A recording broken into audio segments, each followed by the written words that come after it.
कि क्रिया का जो विभाजन है वो हम दो मुख्य आधार है जिस पर हम क्रिया का विभाजन करते हैं। एक आधार जो है वो कर्म के आधार पर है और कर्म के आधार पर सकर्मक और अकर्मक क्रिया, यहां से खूब प्रश्न आते हैं। फिर दूसरा जो क्रिया का जो विभाजन है वह क्रिया का विभाजन जो क्रिया जो है उसकी बनावट, संरचना या व्युत्पत्ति के आधार पर जो है क्रिया के कई भेद होते हैं। तो यहां पर मैंने आपको कहा था कि क्रिया की जो संरचना है, इस संरचना के आधार पर, अर्थात संरचना के आधार पर, देखिए पूर्व की जो कक्षा थी उस कक्षा में मैंने आपको ये बताया था कि धातु अलग है और क्रिया अलग है। ऐसा शब्द जिसमें प्रत्यय जोड़ने से, ऐसा मूल शब्द जिसमें प्रत्यय जोड़ने से क्रिया का निर्माण होता है वो धातु है। क्रिया का जो बीज है, क्रिया का जो रूट है, क्रिया की जो जड़ है वह धातु है। धातु की पहचान हमें कैसी करनी चाहिए इस बारे में मैं आप लोगों को बता चुका हूं, और क्रिया क्या होती है इसके बारे में मैं आपको बता चुका हूं। क्रिया, जैसा कि हम लोग जानते हैं कि क्रिया जो है वो विकारी पद है, ये ध्यान रखिएगा। और इसके विकारक, क्रिया के जो विकारक है, क्रिया लिंग के अनुसार बदलती है, जाता है, जाती है, खाता है, खाती है।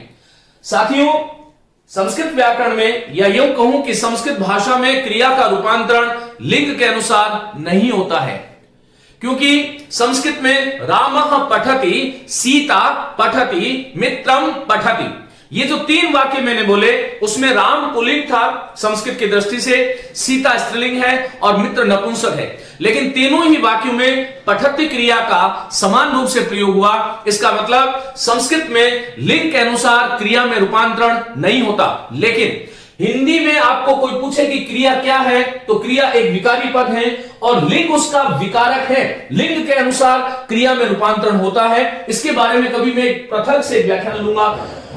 फिर वचन के अनुसार क्रिया में रूपांतरण होते हैं। मैंने आपको पूर्व कक्षा में बताया था कि संस्कृत की जो परंपरा जो थी उसमें 3 वचन थे, एक वचन, द्विवचन और बहुवचन। और कदाचित आप सभी लोगों ने 10वीं कक्षा तक संस्कृत पढ़ी है। पठति, पठता, पठन्ति, ये जो रूप था एक वचन, द्विवचन और बहुवचन। लेकिन हिंदी में आते आते, जिसको हम आधुनिक आर्य भाषा कह रहे हैं, उसमें आते आते लिंग 2 की अवधारणा हो गई और वहां पर वचन जो है वो 2 हो गए, एक वचन और बहुवचन। तो क्रिया विकारी है और हिंदी में वचन के अनुसार क्रिया में विकार उत्पन्न होता है।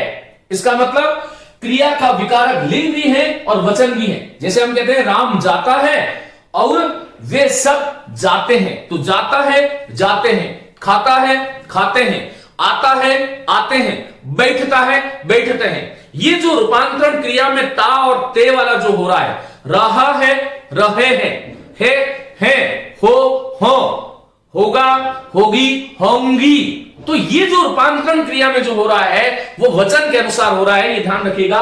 लिंग वचन। एक बहुत महत्वपूर्ण बात यह है कि क्रिया में कभी भी कारक के अनुसार रूपांतरण नहीं होता। यह प्रश्न कई बार परीक्षाओं में आता है कि क्या क्रिया का विकारक कारक है क्या। देखिए, संज्ञा और सर्वनाम जो शब्द है उसमें रूपांतरण कारक के अनुसार होता है, लेकिन क्रिया में कारक के अनुसार रूपांतरण नहीं होता। इसका मतलब ये सीधा सीधा हो गया कि क्रिया एक हिंदी में विकारी पद है और कारक उसका विकारक नहीं है, ये ध्यान रखिएगा। तो कारक नहीं है, लिंग और वचन है।